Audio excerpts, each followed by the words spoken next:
नमस्कार। ओम न्यूज 24 को स्वागत करुछि। आसंतु जिबा लघुचापर वर्षा रे भिजुला सारा ओडिशा। ए ओडिशा भिजिबा फल बेसी क्षतिग्रस्त है कृषक एवं वर्षा रे झिपिझिपि वर्षा एवं बिजुली सहित वर्षा बेस ओडिशा को घाइला करुथला।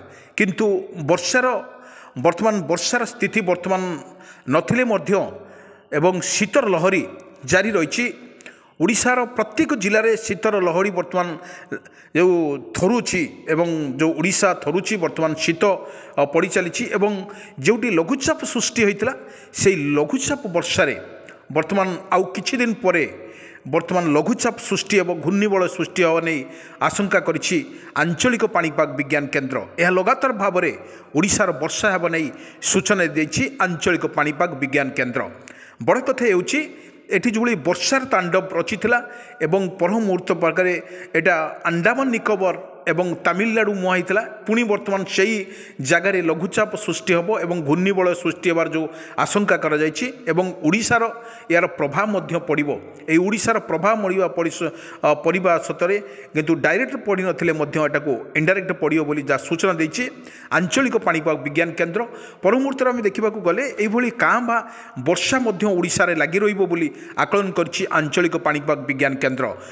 देखा गले जो भली वर्षार तांडव रचुला एवं पर मुहूर्त पाखे वर्षार जो भली तांडव रचुला किंतु देखा गले झिपिझिपि वर्षा समस्त क्षति करला। किंतु जो आभ्यंतरण ओडिशा कथा आम चिंता करवा ये जो तापमात्रा जो बढ़ुची एवं कमुची ता फल वर्षार तारतम्य रोचे एवं राति रे तापमात्रा कमिवा सहित वर्तमान टेम्परेचर मध्य कमुची ताहा मध्य वर्षा पाई एक विपद संकेत आनीदे ओडिशार एवं यही वर्षार तांडव को रचिबा बेले ताहा मध्य एक प्रकार वर्षा हब बोली सूचना देछि आंचलिक पाणीपाग विज्ञान केन्द्र। ओडिशार जदि वर्षार तांडव न था ताले आमे परमुहूर्तर पारे आमे देखैथिलु जो विजुअल माध्यम जो चाष क्षयक्षति होता ताहा मध्य आकलन करा जायतिला प्रत्येक चाष मानकु क्षतिग्रस्त होइतिले। किंतु वर्तमान जो भली शीतर प्रकोप पड़ुछि ओडिशार प्रकोप पड़ुछि शीत कोहला पाग करछि एवं घुटी आसुछि घन कुहुड़ी देखा जोटी मध्यम धरणर दि जाउछि मध्यम धरणर कुहुड़ी अनेक जिले में देखा मिलूँ। राति हेने कुहुड़ी सहित घन कुहुड़ी देखा जाउछि सकाल टाइम एक बेसी कुहुड़ी देखा जाउछि। ए कुहुड़ी आउ माने जो वर्षार तांडव रचुची एवं ताहा परमध्य देखा गले जो वर्षा हेब घड़घड़ी सहित वर्षा हेब किछि जिला को मध्यम धरणर वर्षा को लागि रहिबो बोली आकलन करछि पाणीपाग विभाग विज्ञान केन्द्र। जो प्रबल झाड़े थलुची ओडिशा उपांतर उपकूल में सबुठी तलमुआ पारद राज्य में असह्य होउची अनुभूति होउची 600 सर्वनिम्न तापमात्रा मान 10 डिग्री ठारू कम रेकर्ड करा जाउची। पारद तलमुआ वर्तमान हेबाकु लागिछि राज्यर किछि स्थान रे रातिर तापमात्रा खसुची। तापमात्रा खसिबा हेबा कारणरू ठंडा अनुभूत मध्य हेउची। एवडी बड़ कथा हेउची 5 तारिखर बेले शीतर कमिब नहीं पाणीपाग विभाग आकलन मध्य करिछि। सेपरि आज एवं आसंता काली घन कुहुड़ी को नहीं किछि जिले में सतर्क जारी करा जायछि। किंतु आज सकाळे किन सिटी मन घन कुहुड़ी दृश्यमान होइछि जा फल कि जानबाहन चलाचल बाधा प्राप्त होइछि।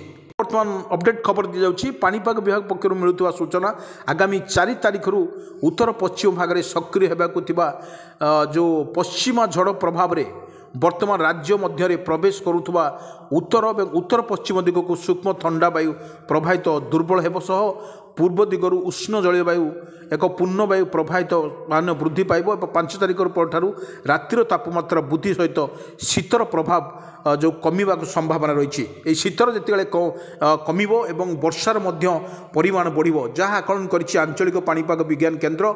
जदि शीतर तापमात्रा कमिब ताहले जानुआरी मासरे ता वर्षार परिमाण बढ़िबो बोली जा आकलन करिछि आंचलिक पाणीपाग विज्ञान केन्द्र। पर मुहूर्तर पाक देखा जदि एइभली भाव में जो वर्षा हेब एवं जो घड़घड़ी सहित वर्षा हेब मध्य आकलन करिछि ताहा मध्य केते परिमाणर वर्षा हेब ताहा मध्य आकलन करुछि आंचलिक पाणीपाग विज्ञान केन्द्र। देखा जदि तापमात्रा संध्या तापमात्रा जदि कमिब ताहले जना पड़िबो एठी तापमात्रा जते कमिब जानुआरी मासरे यार वर्षार परिमाण बढ़िबो वर्षार जदि वर्षा परिमाण बढ़िले शीतर परिमाण मध्य कमिबो एको आंचलिक पाणीपाग विज्ञान केन्द्र द्वारा सूचना मध्य दि जाइछि। एटी बड़ कथा हेउछि एटी वर्षा जो भली क्षयक्षति करुछि ओडिशा को लेकिन वर्षा अलर्ट करुच्ची सरकार तरफ निर्देश करा जाइछि एवं जो कंटिन्यू भाव में आपन देखंतु जानुआरी एवं डिसेम्बर नवेम्बर मास वर्षा लगी रही लोक मैंने बहुत हैरान होता देखा।